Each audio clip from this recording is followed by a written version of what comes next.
Voting खत्म होने के बाद 48 घंटे के भीतर वोटिंग का डाटा सार्वजनिक किए जाने की मांग वाली याचिका पर सुप्रीम कोर्ट में आज सुनवाई हुई। सुप्रीम कोर्ट ने फिलहाल इस याचिका पर दखल देने से इनकार कर दिया।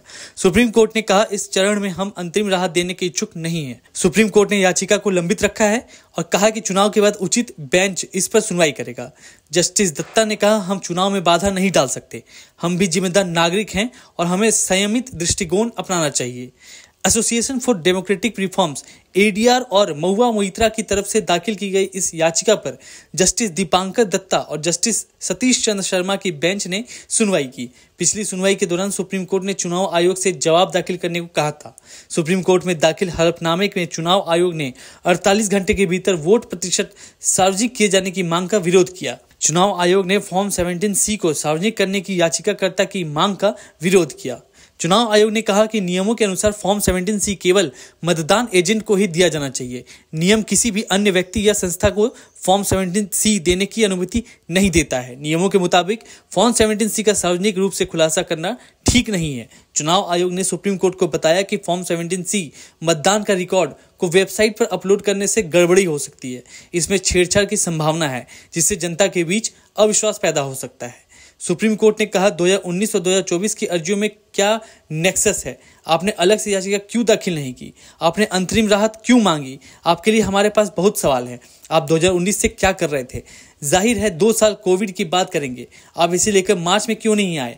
आप अप्रैल में भी इस मुद्दे को लेकर नहीं आए। आज सुनवाई के दौरान चुनाव आयोग ने कहा कि महज आशंकाओं के आधार पर फर्जी आरोप लगाए जा रहे हैं, जबकि सुप्रीम कोर्ट ने हाल ही में दिए अपने फैसले में तमाम पहलू स्पष्ट कर दिए थे। निर्वाचन आयोग के वरिष्ठ वकील मनिंदर सिंह ने कहा कि इस तरह का रवैया हमेशा चुनाव की शुचिता पर सवालिया निशान लगाकर जनहित को नुकसान पहुंचाता रहा है। जब चुनाव चल रहे हैं तो निहित स्वार्थ वाली याचिकाओं पर सुनवाई न हो। ये लोग कहते हैं कि लोगों के मन में शंका होती है, ये दिखाने के लिए इनके पास कुछ नहीं है। सिस्टम में क्या गलत है, ये दिखाने के लिए इनके पास कुछ नहीं है। चुनाव आयोग ने याचिका का विरोध करते हुए कहा कि ये कानून की प्रक्रिया के दुरुपयोग का क्लासिक केस है। चुनाव चल रहे हैं और इस तरह बार बार अर्जी दाखिल कर रहे हैं। निर्वाचन आयोग की ओर से पेश वरिष्ठ वकील मनिंदर सिंह ने कहा, ये सब झूठे आरोप हैं, सिर्फ आशंका और संदेह के आधार पर है। ये सब जानबूझकर किया जा रहा है। याचिकाकर्ताओं पर भारी जुर्माना लगाया जाए। एक बार जब सुबह जजमेंट आ गया तो शाम को आप एक और अर्जी लगाकर ये नहीं कह सकते कि मेरे पास एक और मुद्दा है। कि सुप्रीम कोर्ट डायरेक्ट करे, आदेश दे कि ये लॉग्स हिफाजत से रखने चाहिए इलेक्शन कमीशन को। वो रिकॉर्ड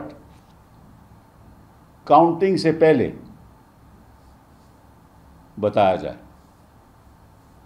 ताकि गलत अवैध तरीके से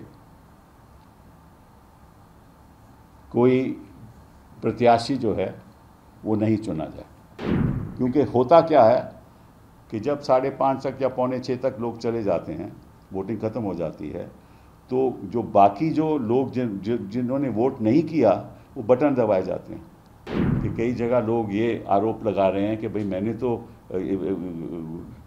तो बटन दबा दिया गया किसी ने। कैसे फॉर्म 17C इलेक्शन कमीशन कहती है कि हम अपलोड नहीं कर सकते क्योंकि हमारा कोई संवैधानिक कर्तव्य नहीं है या कानून का कोई ऐसा प्रावधान नहीं है कि हम अपलोड करें। चलिए वो बात छोड़िए। आपको मालूम है कि हर एक मशीन का एक सॉफ्टवेयर होता है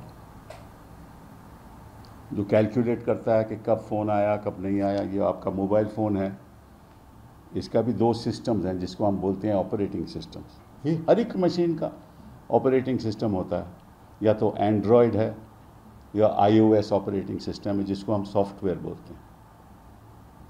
अगर आपका पर्सनल कंप्यूटर है तो जो विंडो है वो आपका ऑपरेटिंग सिस्टम है। तो हर मशीन का एक ऑपरेटिंग सिस्टम होता है। वो ऑपरेटिंग सिस्टम सॉफ्टवेयर क्या करता है?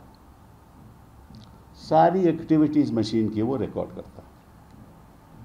मोबाइल फ़ोन की सारी एक्टिविटी, इसीलिए जो इन्वेस्टिगेटिंग ऑफिसर है वो मोबाइल फ़ोन ले लेता है पता करने के लिए कि कब कॉल आया कब नहीं आया, अवैध कॉल था, वैध कॉल था, ठीक है ना।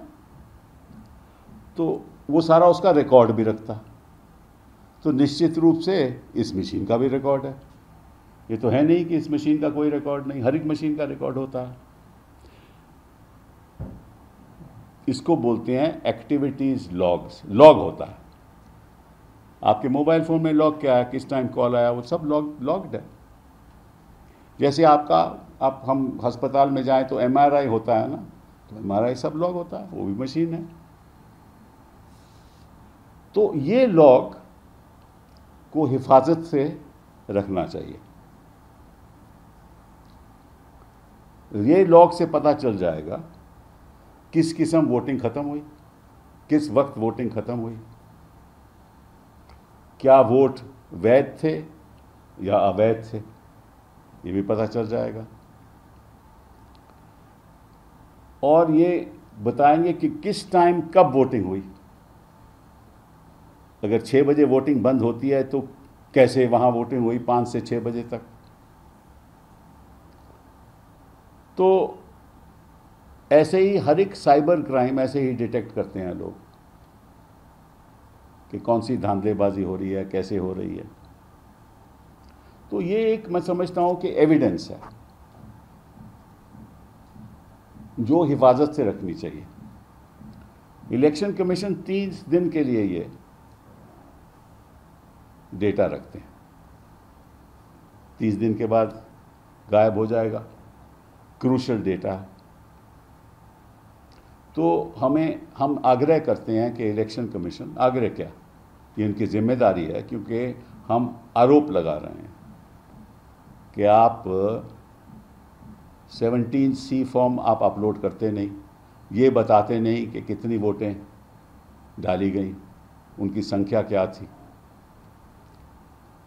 और जब काउंटिंग होगी तो उस समय आप काउंट करके तो आप नतीजा डिक्लेयर कर दोगे, कौन जीता कौन हारा। उस समय तो कोई कुछ कर नहीं सकता ना, फिर तो इलेक्शन कमीशन फाइल करनी पड़ेगी, तब तक पार्लियामेंट के नतीजे आ जाएंगे, सरकार बन जाएगी, तो उसका क्या फ़ायदा। तो ये जो लॉग्स हैं, ये जो डेटा है मशीन का, EVM मशीन का, इसको लगभग 2 या 3 साल हिफाजत से रखना चाहिए। और हम चाहेंगे कि सुप्रीम कोर्ट डायरेक्ट करे, आदेश दे कि ये लॉग्स हिफाजत से रखने चाहिए इलेक्शन कमीशन को, और हर फेज ऑफ वोटिंग जो पोल में होता है वो रिकॉर्ड काउंटिंग से पहले बताया जाए, ताकि गलत अवैध तरीके से कोई प्रत्याशी जो है वो नहीं चुना जाए। और आप हमसे जुड़े रहने के लिए सब्सक्राइब करें YouTube पर, फॉलो करें Twitter पर और लाइक करें Facebook पर। और ज्यादा जानकारी के लिए आपको टाइप करना होगा सिर्फ न्यूज़ नशा।